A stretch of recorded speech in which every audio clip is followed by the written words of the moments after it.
Hey everybody, Baldoric here. Today I'm going to be doing something a little bit different. I am going to be talking about Itsuki, who is a unit that was from Tempest Trial a little while ago. Now I don't typically have unit videos like this. I did this with Echidna because I wanted to talk about how viable that I thought she was. But I've been really looking into Itsuki recently, not just BST, but also for the fact that I think he's a really solid unit for a lot of different modes.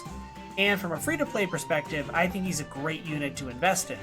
So I thought it'd be a really cool idea to actually do a video and talk about why I think Itsuki is a great free-to-play and also just in general, great hero to have, especially with investment.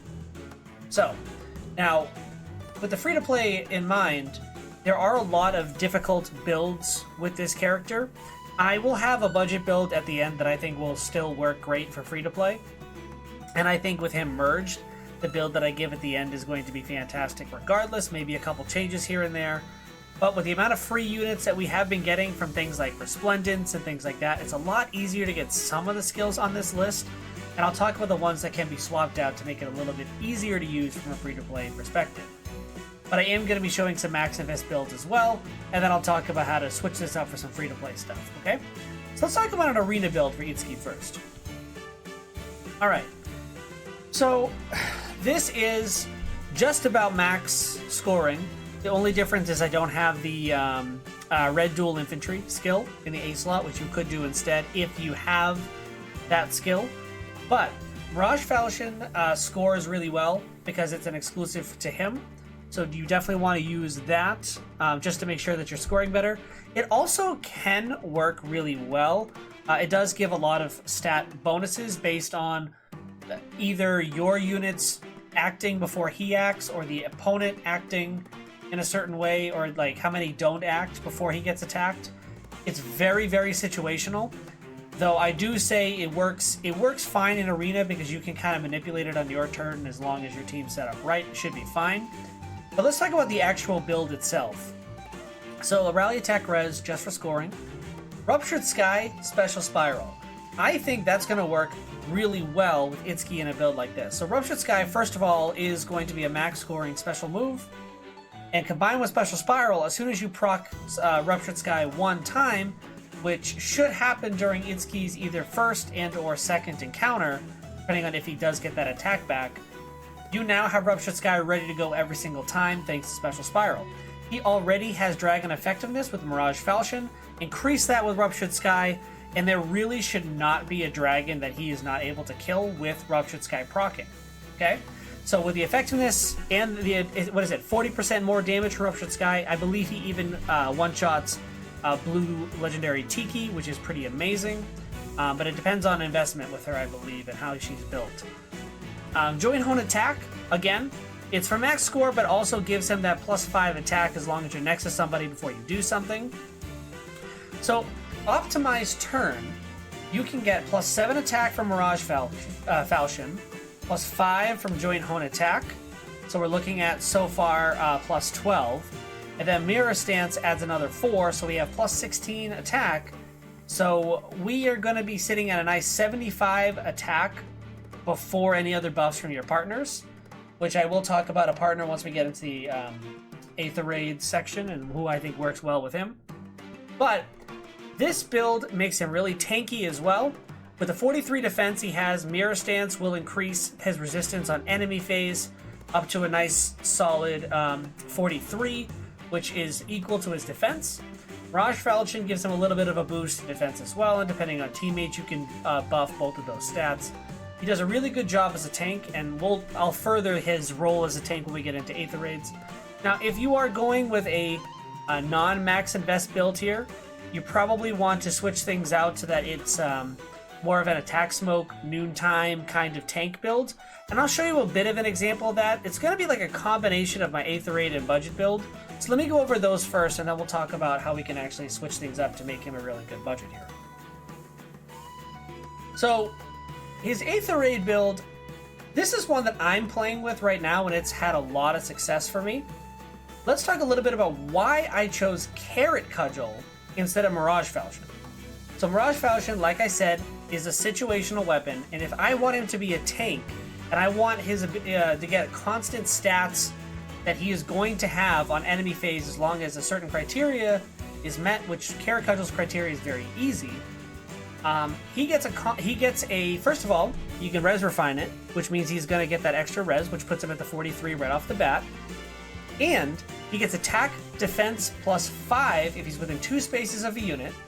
Plus, if the same thing is going on, he negates effects that penalize his attack and defense as well. So attack smokes and things like that, or panics on him that negate his attack, don't work.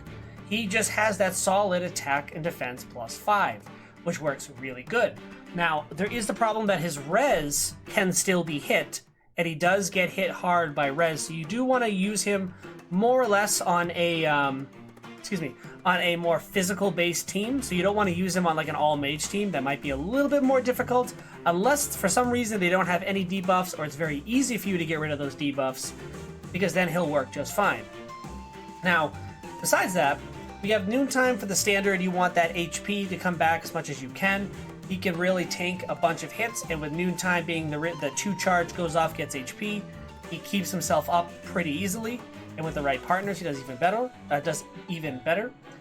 Null C is really useful for him because if there are any foes that prevent him from making a follow-up attack, he still can, which guarantees things like Noontime and stuff like that going off, which is really important for his sustainability. So you want to make sure he definitely gets a follow-up attack. Mirror Stance, same thing. You want that res and attack increase on enemy phase. It just gives him a little bit more tankability. Puts him up to 47 res, which is really great. Not even before partners, which I'll show one in a second. Pulse Smoke, if you can get Pulse Smoke on him, works really good because then the opponent can't get specials off on him, which makes it really easy for him to run through a team. If not, you can easily swap this out with Attack Smoke and it will do not as good, but it will still perform really well. Now for partners, I don't usually do this, but I'm going to start doing this a little bit. We have Red Mail Corrin. Most people, I think, know Red Mail Corrin at this point is a fantastic unit. But especially with Itsuki, because I'm using Carrot Cudgel, right? You need to be within 2 spaces of a unit to really make it as effective as possible. Having a Shove Corrin on your team with an attack res link is actually going to be extremely efficient to make sure his survivability goes up even more. Attack res link after you shove is going to give the +6 attack and res. Yato is going to be giving out those stats as well, the 4 to all stats. So he is getting really, really buffed up stat-wise. Being in that 2 spaces from Corrin work for both of those drive, attack, and defense, which go off during combat, so they are going to be stacking buffs. Carrot Cudgel will be happening, its ability is going to go off, so his attack and defense are safe for penalties, and he gets attack, and he gets attack defense +5. So having a partner like this works really well. Now, if you can invest in the Corrin, that's obviously more ideal because you want to be able to have the Corrin survive in case he does get attacked. You could invest in more skills with him. This is a very general, this is pretty easy for you to get all these skills. The only investment really is getting Yato, so you just need to have the do to make that happen. Okay? Now, let's move on to the budget build. And the budget build kind of ties everything together because the budget build is a Vantage build, right? So you got Fury 3 for the extra stats, Attack Smoke to make sure that his survivability goes up, Mirror Stance once again because it does increase his res by 4, and attack by 4, which gives him 60 attack at base, which is amazing on enemy phase. Glimmer is always going to go, is going to be going off every 2 attacks, and with Vantage, it is going to be extremely useful to have. So on your turn, you hit something, they go, someone hits him, he's got special ready, right? Or rather, he attacks because of Vantage, hopefully, and then you have your Glimmer ready for anyone else, which is really good. Now, the only thing I will say about this particular budget build is that Mirage Falchion is, as I've said, situational. You may want to change this weapon unless you are looking for either scoring or you want the dragon effectiveness. It does, when you play it right, the weapon is really good. But when it's when it's played around by the enemy, it's a little bit finicky.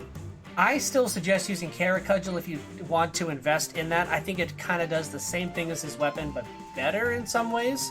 So I would suggest using Carrot Cudgel instead. Now, if you want to tie everything together with these builds, right?